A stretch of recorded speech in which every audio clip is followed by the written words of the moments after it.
Hello मेरे प्यारे champion. तो कैसे हैं आप सभी लोग। उम्मीद करता हूं कि आप सभी अच्छे होंगे और अपने पढ़ाई में व्यस्त होंगे।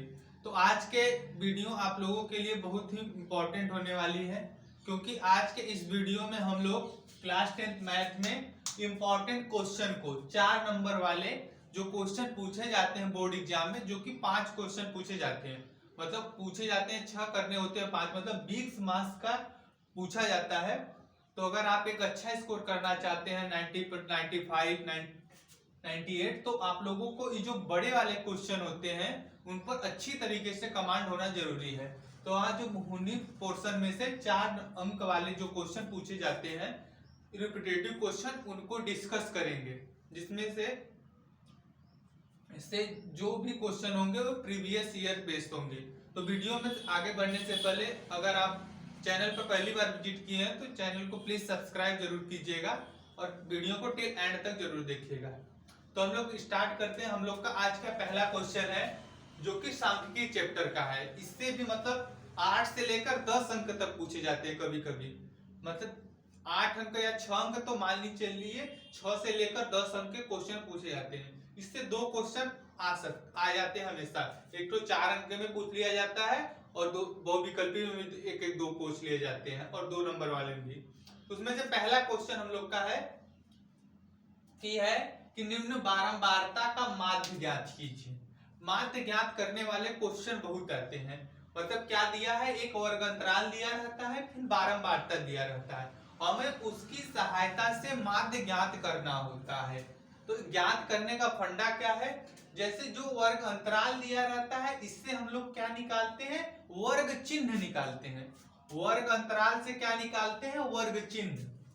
तो पहले देखो वर्ग अंतराल और बारंबारता दिया है, तो या तो पहले फॉर्मूला ही समझ लीजिए। तो फॉर्मूला क्या होता है, समांतर माध्य, माध्य ना, समांतर माध्य, जिसे x बार से डिनोट किया जाता है, मतलब x बार से डिनोट करते हैं इसको, बराबर होता है समांतर माध्य बराबर सिग्मा एफ एक्स या समेशन एफ एक्स बटे समेशन एफ ना, सिग्मा एफ एक्स बटे सिग्मा एफ। तो देखो बारंबारता को एफ कहते हैं, मतलब फ्रीक्वेंसी। तो यहां से तो सिग्मा एफ एक्स निकल जाएगा ना, इसको जोड़ देंगे सिग्मा एफ एक्स, लेकिन एफ एक्स नहीं निकला है ना, यक्स हमें नहीं पता यक्स क्या है, तो यक्स वर्ग चिन्ह है। तो हम पहले वर्ग अंतराल से वर्ग चिन्ह निकालते हैं। क्या निकालते हैं, वर्ग चिन्ह। वर्ग चिन्ह को x से डिनोट करते हैं। वर्ग चिन्ह कैसे निकालते हैं, जो वर्ग अंतराल किसको बोलते हैं, निम्न सीमा उच्च सीमा, मतलब upper limit lower limit, upper limit बटे लोअर लिमिट बटे 2, मतलब इन दोनों को जोड़कर बटे 2 कर दिया, इन दोनों का औसत बोला जाता है। जैसे 0 10 जोड़ेंगे, 10 में 2 का डिवाइड करेंगे तो 5, देखो 5 इसका आएगा वर्ग चिन्ह 5। अब इसका 20 10 30, 2 से डिवाइड करेंगे 15। देखो वर्ग अंतराल में 10 10 का अंतर है, तो वर्ग चिन्ह में भी 10 10 का अंतर होगा। अब इसको जोड़ेंगे तो 50, तो 25 आएगा ना, 50 का आधा 25, फिर 40 30 70, 70 का आधा करेंगे 35, फिर 40 50 90, तो 45 आएगा ना। देखो 10 10 का डिफरेंस इसमें भी आ रहा है, क्योंकि वर्ग अंतराल में भी 10 10 का डिफरेंट है। 50 10 60, 110 तो 55। और ये ध्यान दीजिए कि वर्ग अंतराल से वर्ग चिन्ह तभी निकालते हैं जब पहले, देखो पहला जो वर्ग अंतराल है इसकी उच्च सीमा इसकी निम्न सीमा के बराबर है। देखो क्रॉस वाला बराबर है, निम्न सीमा उच्च सीमा, उच्च सीमा निम्न सीमा, उच्च सीमा निम्न सीमा बराबर है, तभी मतलब जब किसी वर्ग अंतराल की उच्च सीमा अगले वर्ग अंतराल की निम्न सीमा के बराबर होती है तभी डायरेक्ट वर्ग चिन्ह निकाल सकते हैं। अगर बराबर नहीं होती है तो वर्ग चिन्ह वर्ग अंतराल पहले इस सीमा को बराबर किया जाता है, तब डायरेक्ट वर्ग चिन्ह नहीं निकाल सकते। वैसे भी क्वेश्चन आते हैं वो थोड़े हार्ड पड़ जाते हैं ना। अब क्या करते हैं, एफ निकल गया एक्स निकल गया, तो अब इन दोनों का पहले गुणा करेंगे तो एफ एक्स निकलेगा, फिर उनको जोड़ेंगे तब sigma F summation F x निकलेगा। तो इन दोनों का गुणा एफ एक्स ना, एफ इंटू एक्स से निकालना है ना, एफ एक्स। इन दोनों का देखो डायरेक्ट गुणा करो, 5 पचे 25, यहाँ लिख सकते हो जैसे 5 गुणे 5 बराबर 25, ऐसे लिख सकते हो, लेकिन हम डायरेक्ट लिख सकते भी है ना, जैसे 15 अट्ठा 120। आप लिखना चाहे तो उन्होंने बता दिया, ऐसे लिख सकते हैं ना, वैसे लिख सकते हैं। जैसे हो गया 15 अट्ठा 120 हो गया। अब इसे आगे लिखेंगे 25 गुणे 20, 25 दूना 50, मतलब 500 आएगा ना इसका, 500। इसका करेंगे 15 गुणे 35, तो 15 गुणा 5 में 15 बचे 75 की 5, 80 लगा 7, 15 तिया 45, 7 52, 525 हो गया ये।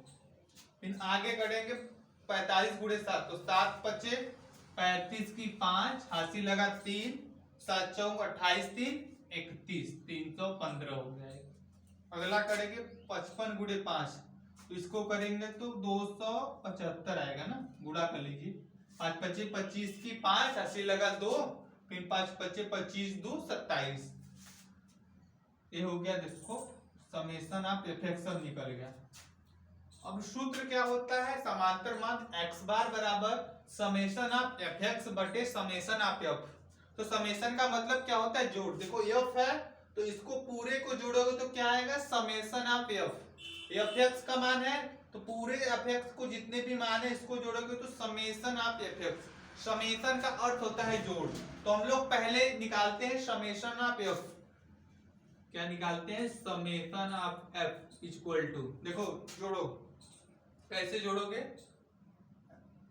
ऐसे 20 5 25, 20 5 25, 25 8 33 ना, 33 33 7 40, 40 15 55, 55 5 60। तो summation of F x F का मान कितना आया, 60 ना।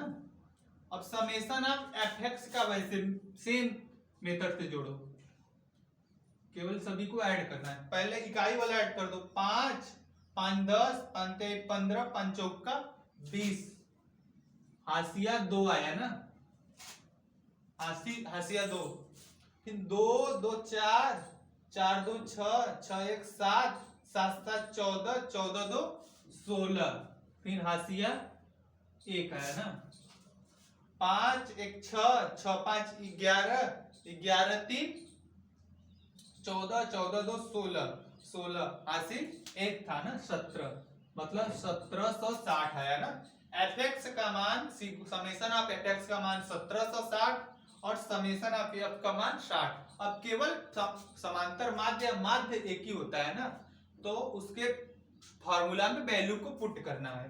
समेशन ऑफ एफ एक्स की वैल्यू कितना है, 1760 ना, तो 1760 कर देंगे divided by summation of F की वैल्यू 60, तो बटे 60, 0 से 0 कैंसिल, कितना आया 176/6, और डिवाइड करो 6 दूनी,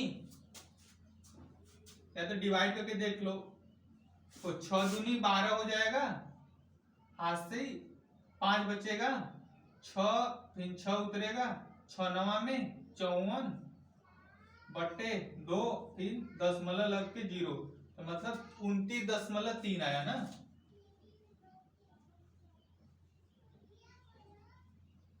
कितना आया है, 29.3। अगर बाकी सब कैलकुलेशन सही है तो इतना आंसर आएगा, एक बार क्रॉस वेरीफाई कर। ये वाला एडिशन सही ना, 5 5 10 5 15 5 चौका 20, 0 फिर 2 2 4 4 4 2 6 6 1 7 7 7 14 14 2 16 1 3 2 5 5 5 10 10 5 15 1 16 1 17, यहाँ तक सही। अगर एक कैलकुलेशन अगर आपका सही है तो आंसर कितना आएगा, 29.33 आंसर आ रहा है ना,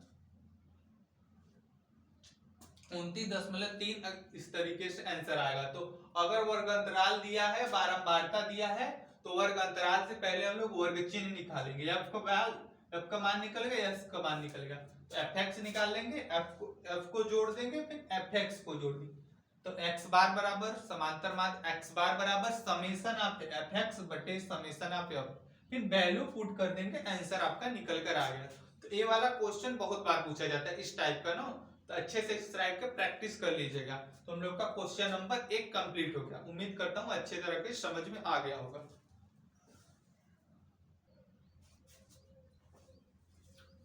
अब हम लोग चलते हैं सेकंड क्वेश्चन।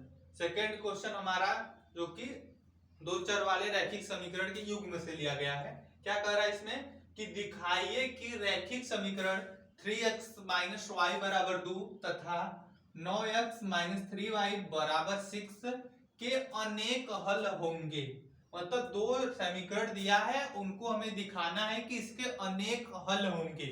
तो हमें पता है कि अगर दो समीकरण, जैसे समीकरण का व्यापक रूप क्या होता है रैखिक समीकरण का, यदि मान लीजिए a1x plus b1y plus c1 बराबर 0 एक समीकरण है ना, a1 x का गुणांक a2 और b1 y का गुणांक c1 क्या है, कांस्टेंट टर्म बराबर 0। और दूसरा समीकरण मान लेते हैं a2x प्लस b2y बराबर c2 बराबर 0 है।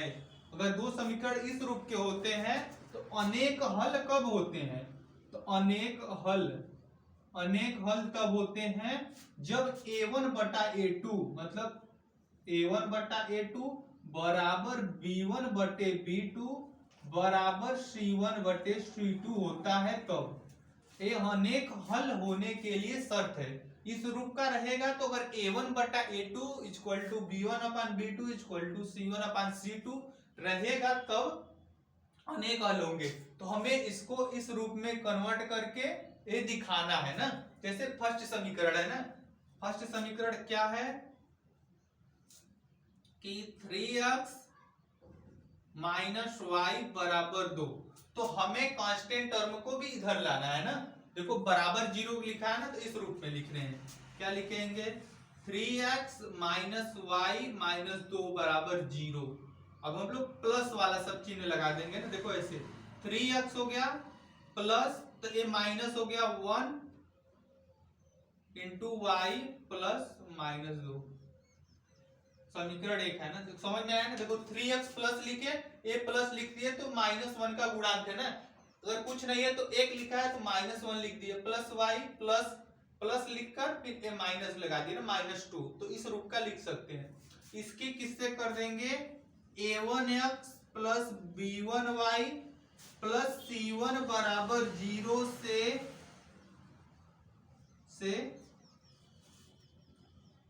तुलना करने देखो क्या मान निकलेगा। अगर x का गुणांक मतलब a1 क्या है, a1 b1 c1 का मान निकालना है क्योंकि फार्मूले में वही आता है। तो a1 का मान x का गुणांक, तो x के आगे क्या लिखा है 3, तो a1 बराबर 3। और b1 y का गुणांक, तो b1 बराबर -1, फिर c1 कांस्टेंट टर्म -2 ना। चिन्ह का विशेष ध्यान, इसीलिए देखो फार्मूले में प्लस है, इस मतलब व्यापक रूप में प्लस है, इसीलिए प्लस प्लस लिखकर जो माइनस है उसको अंदर कर दिए है ना, -1 -2। इससे गलती होने के चांसेस कम रहते हैं। तो समीकरण 1 से a1 b1 c1 का मान निकल गया। इसी तरीके से दूसरा समीकरण जो दिया है, फर्स्ट ए था, सेकंड ए क्या है 9x - 3y इक्वल टू 6। तो इसको भी वैसे लिख देंगे, एक तरफ 9x - 3y -6 हो गया ना, प्लस है तो माइनस। अब देखो बीच में प्लस करेंगे ना, यहाँ 9x प्लस यहाँ कर दिए तो -3 कोष्टक में हो गया ना, -3 इंटू वाई। अगर यहाँ प्लस कर दिए तो -6 कोष्टक में हो गया। अगर यहाँ किससे तुलना करेंगे तो यहाँ भी हम लोग व्यापक रूप से तुलना कर देंगे ना। तुलना कैसे करेंगे, देखो अब यहाँ जैसे अब वो सेकंड समीकरण से तुलना करेंगे तो लिखेंगे a2x plus b2y plus c2 बराबर 0 से तुलना करने पर, क्योंकि 4 मार्क का क्वेश्चन है तो लिखना अच्छे तरीके से पढ़ेगा तब पर ही नंबर मिलेगा ना। इधर का डस्ट कर रहे हैं ना, समझने के लिए बताए थे। देखो यहां से जब तुलना करेंगे तो A2 की वैल्यू कितनी है, A2 की वैल्यू 9 है, B2 की वैल्यू -3, C2 की वैल्यू -2। तो मान लिख रहे हैं, देखो A2 की वैल्यू 9 है, B2 की वैल्यू -3 है और C2 की वैल्यू -6 है। इतना सब मान निकल गया ना। देखो A1 A2 यहां निकल गया इस ए वाले में ना, और B1 B2 A1 और A2 B2 C2 यहां निकल गया ना, मान निकल गया। अब क्या जो हम लोग बताए थे अनेक हल होने के लिए क्या शर्त थी ना, तो उसी फार्मूले में हम लोग पुट कर देंगे। अब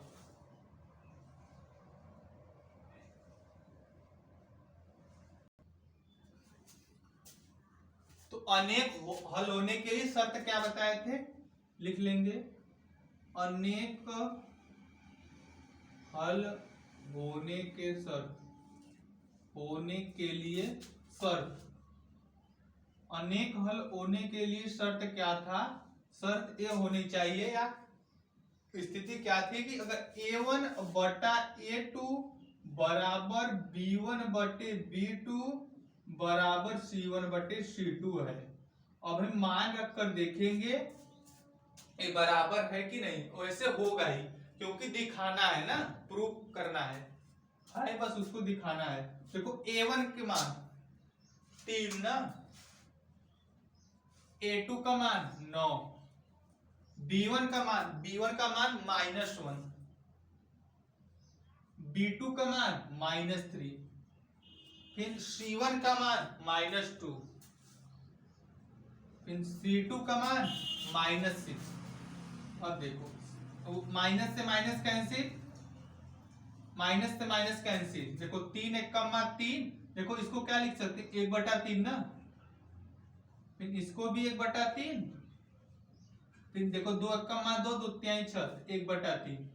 देखो तीनों बराबर आ गया ना, मतलब ए बराबर आ गया, इसको करे तो ये बराबर आ गया, मतलब इसका अनेक हल है, मतलब ये सही सिद्ध प्रूफ हो गया। वैसे अनेक हल था ही, केवल हमें दिखाना था A1 बटे A2 बराबर B1 बटे B2 बराबर C1 बटे C2 है कि नहीं, तो हमने वो दिखा दिया। कितना आ गया 1/3। यहाँ कैंसिल करना कैंसिल कर लीजिएगा। तो क्या करते हैं, जो दो समीकरण A1x plus B1y plus C1 बराबर 0 और दूसरा समीकरण A2x plus B2y plus C2 बराबर 0 के रूप का होता है, तो अनेक हल के लिए क्या होता है शर्त कि A1 बटे A2 बराबर B1 बटे B2 बराबर C1 बटे C2 होनी चाहिए। तो जैसे दो समीकरण दिया था, पहले इस व्यापक रूप में कन्वर्ट किया यहाँ पर, फिर मान निकाला A1 B1 C1 का, फिर दूसरे समीकरण को भी सेम वैसे A2 B2 C2 का मान निकाला, फिर शर्त में पुट कर दिया तो बराबर आ गया। तो वही हमको दिखाना था अनेक हल कैसे होगा। तो उम्मीद करता हूं कि सेकंड क्वेश्चन क्लियर हो गया होगा।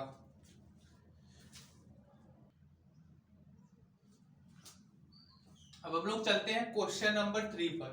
क्वेश्चन नंबर 3 इंपॉर्टेंट क्वेश्चन है। क्या कह रहा है कि ये भी द्विघात समीकरण का कह सकते हैं क्वेश्चन, या दो चर रैखिक वाले समीकरण का क्वेश्चन है, इसी चैप्टर से है ना, किसी भी एक चर से लगा सकते हैं, दो चर से भी लगा सकते हैं। कह रहा है कि यदि एक बगीचे का परिमाप 120 मीटर है और क्षेत्रफल 800 मीटर स्क्वायर है, तो उसकी लंबाई चौड़ाई ज्ञात कीजिए। दिया है कि लंबाई चौड़ाई से 2 गुनी है।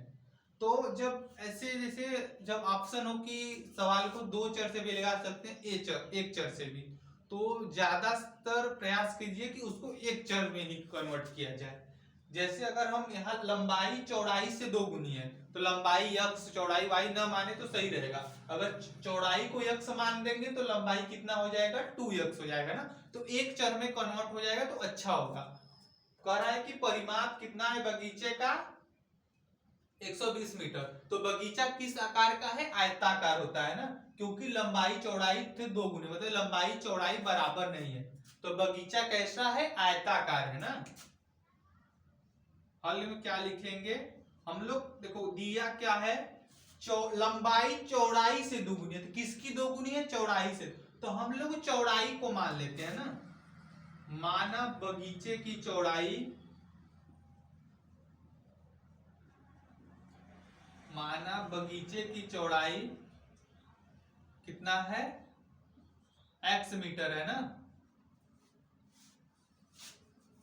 लिख लेते हैं, बगीचे की चौड़ाई कितना है, x मीटर, कितना मान लिए, माना बगीचे की चौड़ाई x मीटर है, तो कितना, लंबाई क्या है, चौड़ाई से दो गुनी, मतलब लंबाई बराबर क्या है, 2 गुणे चौड़ाई ना, क्योंकि लंबाई चौड़ाई से दो गुनी है, तो लंबाई चौड़ाई से दो गुनी, लंबाई बराबर 2 गुणे चौड़ाई, तो लंबाई बराबर 2, चौड़ाई कितना माने हैं, x ना, तो लंबाई कितना हो गया, x मीटर, 2x मीटर ना, लंबाई 2x मीटर हो गया। जैसे मान लीजिए ए बगीचा है, क्या है, ए बगीचा है, तो लंबाई ए वाला जो पोर्शन है ये कितना है, 2x, ए चौड़ाई है, तो ये क्या है, x ना, लंबाई जो दिया है 2x, चौड़ाई a, अब क्या दिया है, एक एक पढ़ेंगे ना, दिया है परिमाप कितना है, 120 मीटर, तो बगीचे का परिमाप क्या होता है, आयत का परिमाप 2 कोष्टक में लंबाई पर प्लस चौड़ाई, तो क्या क्या दिया है लिखेंगे, पहला बगीचे का परिमाप, बगीचे का परिमाप कितना दिया है, 120 मीटर ना, तो बगीचे का परिमाप होता क्या है, तो होता है 2 कोष्टक में लंबाई प्लस चौड़ाई, बगीचा मतलब किस आकार का है, ये बना दिए चित्र ना, आयत के आकार का है, तो आयत का क्षेत्र, आयत का परिमाप क्या होता है, 2 कोष्टक में लंबाई प्लस चौड़ाई बराबर x, तो 2x, लंबाई का मान 2x, चौड़ाई का मान x बराबर 120, तो यहां से कितना आ गया, देखो अब यहां से हल करेंगे, देखो ए वाला डिवाइड हो जाएगा तो कितना हो जाएगा, 60 ना, या तो सबको जोड़ दो, देखो 2 कोष्टक इसको भी जोड़ दो, 2x प्लस x, तो कितना हो गया 3x बराबर 120, अब इन दोनों का गुणा कर दो, कितना हो गया 6x बराबर 120, तो x बराबर, तो x बराबर 12 मीटर,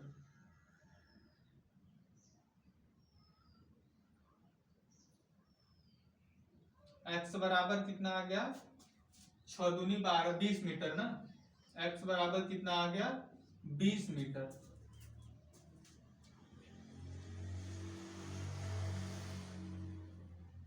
और चौड़ाई तब कितना आ गया, एक x कितना, x किसका मान आया है, x क्या माने थे, चौड़ाई, तो चौड़ाई x बराबर 20 मीटर, लंबाई कितना था 2x, तो 2x का मान 2 गुणे 20 बराबर 40 मीटर, आंसर तो ऐसे ही निकल गया ना, लंबाई चौड़ाई दोगुनी मतलब 20 था, अभी इसका यूज ही नहीं हो पाया, तो क्षेत्रफल कितना है 800 मीटर स्क्वायर, तो हमारा आंसर एक से आ गया, तो दूसरे का भी यूज कर सकते हैं, अगर दूसरे से का मतलब देखो परिमाप का यूज किए, अगर क्षेत्रफल का यूज भी करते हैं तब पर भी आंसर आ जाएगा,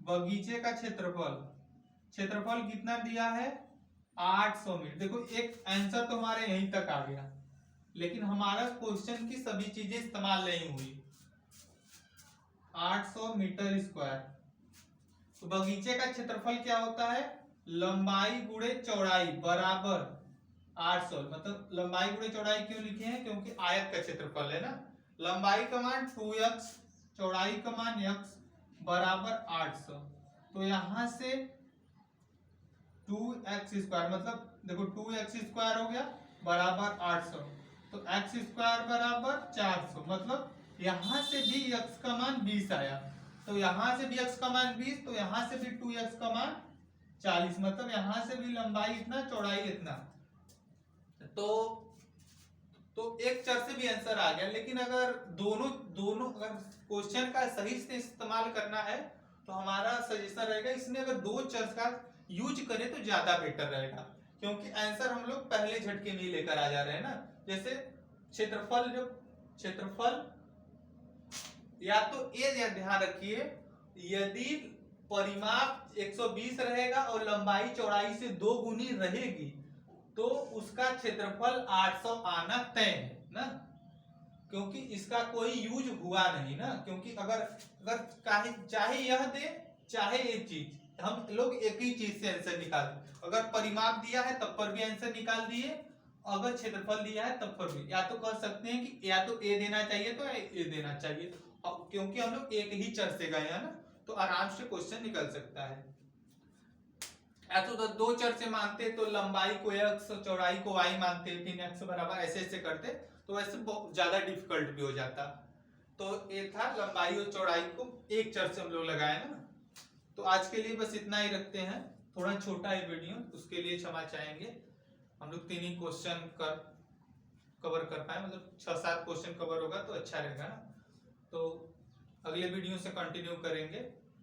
तो उम्मीद करता हूँ कि वीडियो को पसंद आया होगा और चैनल को सब्सक्राइब जरूर कीजिएगा। मिलते हैं किसी नए वीडियो में नए टॉपिक के साथ, तब तक के लिए जय हिंद, वंदे मातरम।